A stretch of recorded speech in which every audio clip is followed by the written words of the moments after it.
Ütlesid eelmises videos, et harjuta kohti, mida sa veel ei oska. Teises videos, et harjuta kõike kaua. Kumba ma siis teen? Harjuta neid kohti, mida sa veel ei oska ja harjuta neid kaua. Vastuolu lahendatud. Ütlesid, et harjutamine toimub kehas, mitte peas.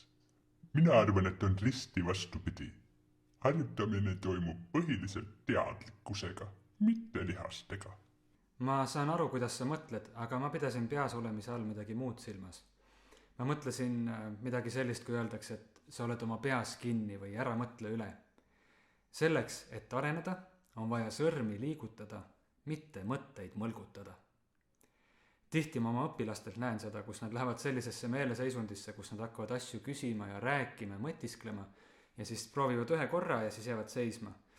Ja see soovitus tuli just sellest, et tegelikult lihtsalt tee rohkem kordusi ja kasutama näppe, mitte oma mõistust.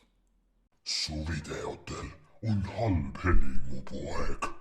Tee see korda ja ära häbista meie perekonna nime. See on täiesti tõsi, et senistel videotel on kohutav heli olnud. Tee see korda.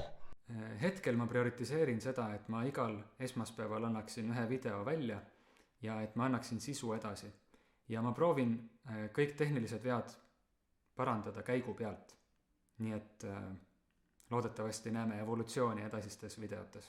Videotel võiksid inglisekeelsed supakad olla. See on väga hea mõte, et inglisekeelsed subtiitrid teha. Ja tegelikult võiksid ka venekeelsed subtiitrid olla, siis need videod jõuaksid võimalikult paljude inimesteni. Mul on praegu käed tööd täis nende videote tegemise ja väljamõtlemisega ja lõikamisega. Kui kellelgi on võimalus panustada sellesse töösse, siis ma oleks väga tänulik, kui ta kirjutaks YouTube'i inglisekeelsed subtiitrid või venekeelsed subtiitrid.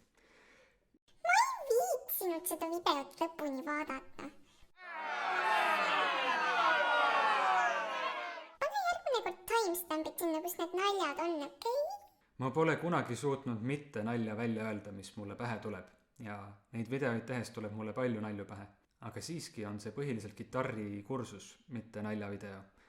Ja mulle tundub, et kui ma ise timestampiksin siia oma naljakohad ära, siis see devalveeriks selle kursuse tõsidust.